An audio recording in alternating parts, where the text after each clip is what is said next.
গাজীপুরের শ্রীপুরে পিকনিকের বাস বিদ্যুতায়িত হয়ে Islamic university of technology IUT বিশ্ববিদ্যালয়ে ৩ শিক্ষার্থী নিহত হয়েছে।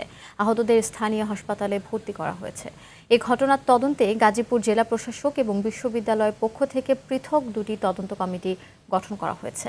গাজীপুরের শ্রীপুর থেকে রায়হানুল ইসলাম আকন্দের তথ্যছবিতে বিস্তারিত ইমরুল কায়েসের রিপোর্টে। গাজীপুরের শ্রীপুরে পিকনিকের বাসে পল্লী বিদ্যুতের তারের স্পর্শে বিশ্ববিদ্যালয়ের ৩ শিক্ষার্থী নিহত হয়েছে। শনিবার সকাল 10:30টার দিকে উপজেলার তেলিহাটি ইউনিয়নের উদয়খালী গ্রামে এ ঘটনা ঘটে।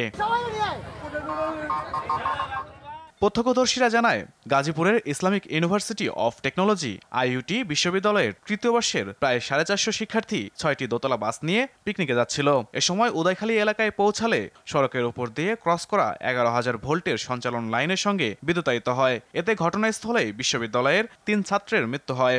এতে আহত হয় প্রায় 30 জন। আহতদের শরীরের বিভিন্ন অংশ ঝলসে যায়।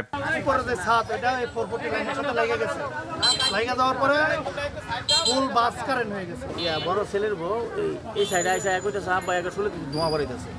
তখন আমি দৌড় দিলাম, দৌড় দিয়ে দিয়ে কারেন্ট শর্ট করছে।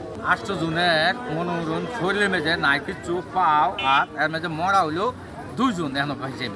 হ্যাঁ, আর যে হেডি যে হাত নাই পাও নাই। এই ঘটনাকে কেন্দ্র করে গাজীপুরের অতিরিক্ত জেলা ম্যাজিস্ট্রেট সালমা আক্তারকে প্রধান করে 4 সদস্যের তদন্ত কমিটি এবং বিশ্ববিদ্যালয়ের প্রফেসি এবং ইলেকট্রিক বিভাগের বিভাগীয় প্রধান রাকিবুল ইসলামকে প্রধান করে 5 সদস্যের তদন্ত কমিটি গঠন করা হয়েছে। আনফরচুনেটলি একটা ঘটনা ঘটে গেছে।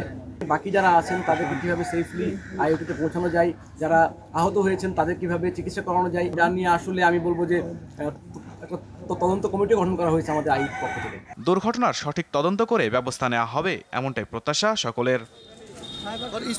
ইমরুল কায়েস, RTV।